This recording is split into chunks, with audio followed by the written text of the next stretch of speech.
ঝাড়খণ্ড প্রদেশের তৃণমূল কংগ্রেসের কমিটির পক্ষ থেকে ডিভিসি পঞ্চায়েতের কার্যালয়ের একটি গণ ডেপুটেশন কর্মসূচির ডাক দেওয়া হয়। এক সভার মাধ্যমে এই কর্মসূচির সূচনা হয়।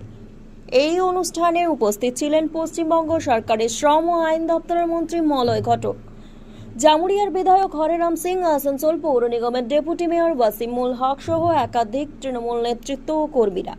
এই গণ আন্দোলনে বিপুল সংখ্যক তৃণমূল কর্মী ও সমর্থকের উপস্থিতি লক্ষ্য করা যায়।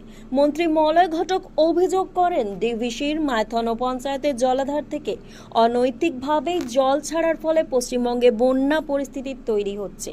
রাজ্য সরকারের সঙ্গে পরামর্শ না করেই ডিভিসি কর্তৃপক্ষ জল ছাড়ছে, যা সম্পূর্ণই নিয়ম বহির্ভূত। তিনি আরও জানান, ডিভিসি বাঁধের সংরক্ষিত জায়গা ব্যবহার করছেন না এবং দীর্ঘদিন ধরেই বাঁধের ড্রেজিংয়ের কাজও শুরু হয়নি, ফলে বাঁধের ধারণ ক্ষমতা প্রায় 35 থেকে 40% কমে গেছে। মন্ত্রী আরও ক্ষোভ প্রকাশ করে বলেন, বছরে প্রায় 6 বার জল ছাড়া হয় রাজ্য সরকারকে না জানিয়ে। আগামী দিনে যদি পরামর্শ ছাড়া জল ছাড়া হয়, তবে একদিনের নয়, লাগাতার আন্দোলন চলবে ডিভিসি অফিসের সামনে। এমনকি গত 7 তারিখে আমরা যখন মাইথন ডিভিসির অফিসের সামনে ধর্ণা দিচ্ছিলাম, ঠিক সেই মুহূর্তে প্রায় 60,000 কিউসেক জল ডিভিসি ছেড়ে দিয়েছে।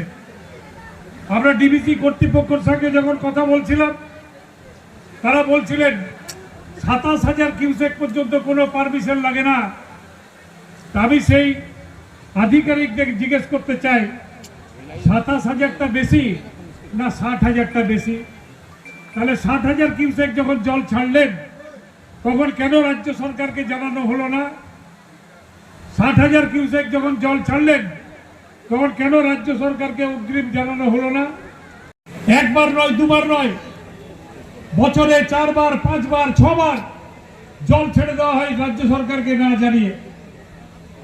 তাই আজকে আমরা যে ধর্ণা এখানে করছি, ডিভিসি কর্তৃপক্ষকে সতর্ক করতে এসেছি, যদি আপনারা রাজ্য সরকারের সাথে পরামর্শ করে জল না ছাড়েন, তাহলে কিন্তু আগামী দিনে এই একদিনের কর্মসূচি নয়, আমরা লাগাতার কর্মসূচি করে আপনাদের এই অফিসের সামনে বসে আমরা কিন্তু প্রতিবাদ সভা, যে আমাদের সেই প্রতিবাদ সভা চলবে।